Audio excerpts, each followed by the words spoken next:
Hello and welcome to Beer School. I'm Maviel, and with me as always is Manderson. What are we going to be talking about today?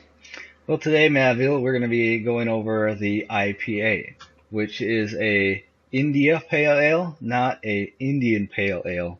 I know myself and some other people I know like to call it an Indian Pale Ale, but it is India Pale Ale. Nice. Now there are a couple of varieties of the IPAs. There's an English and a US type. Also Canada does their own thing, but really it's Canada. So the English IPA is like when it comes to the ABV is a little bit weaker than the US. And the English ranges from 4 to 6.5%, and the U.S. Styles go from 5.5 to about 7.5% ABV.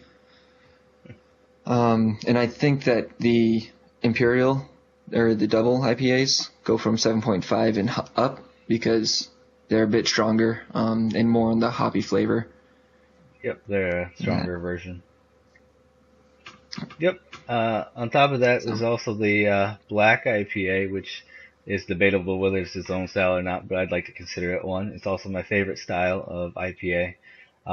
It's basically an IPA made like an IPA with the hoppiness and all that qualities of an IPA, but with like the darker style malts of like a porter or a stout. And the combination of those two qualities and flavors, I think, make it a pretty good kind of beer. So that's my favorite. I'm gonna have to try that. Yeah, because I think the mixture of the because I like stouts and stuff, so I think the mixture of those malts plus the hoppiness of IPAs might be pretty good. Do you know of any breweries or anything that I could look up? A good brewery. My favorite one is Nighttime. Is the beer itself. It's from Lagunitas Brewing Company. I'm not sure where they're located, but the beer is Nighttime. It's really good, and that's actually, if you're looking to get into IPAs at all, I think a black IPA is good to start with. It kind of transition you into kind of a good starting point. Since it's not full on IPA flavor, you can kind of transition yourself that way. Nice. I'm gonna have to try that out. So another couple little fun facts about IPAs. The English version started out back in World War One. Because taxes on beer back then, on the ingredients for beer, went on a rise.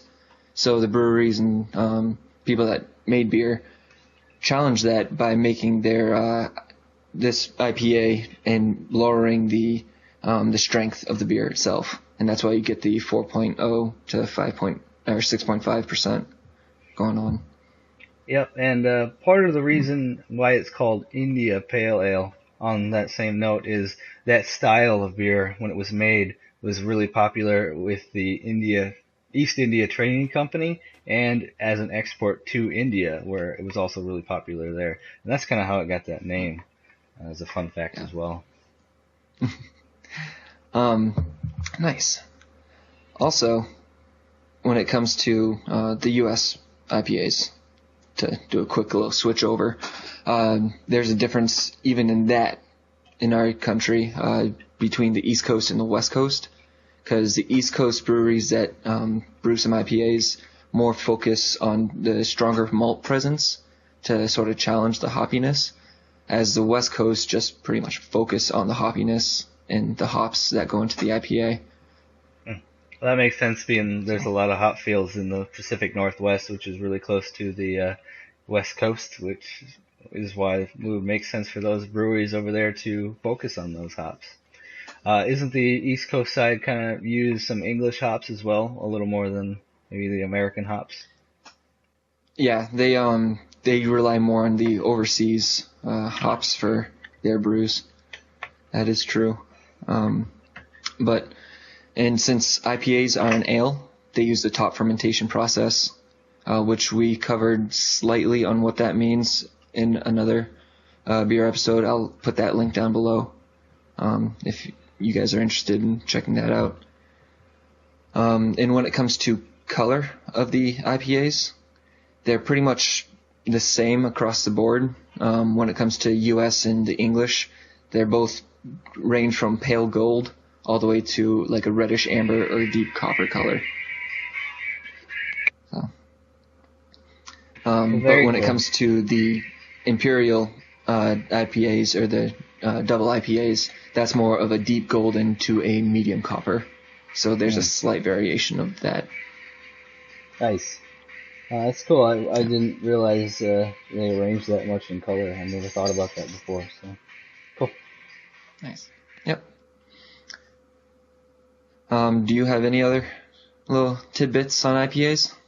No, I'd say, well, I guess I can add one other thing. They are also, like you mentioned, the IPA is an ale, top fermenting process, like we've explained in a different episode. But they are also making Indian Pale Lagers, which is making use of the bottom fermenting yeast to create a lighter, cleaner body. And kind of that shows off the subtleties of the hops a little more, which is kind of cool. So those are also starting to become a thing as well. Nice. Good stuff. Nice. So to end this, if you're looking to try a couple IPAs, a couple breweries that have them are like Dogfish, Stone Brewing, which does the Arrogant Bastards ales and stuff like that. They have an IPA. Sierra Nevada, which we've done a beer and review for on their IPA, and also a Goose Island has IPAs, plus a whole bunch of other breweries have their own type version of the India Pale Ale.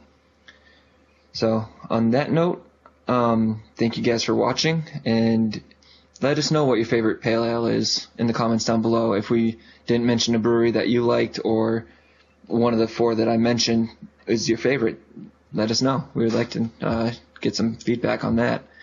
But until then, go talk smart about IPAs to your friends.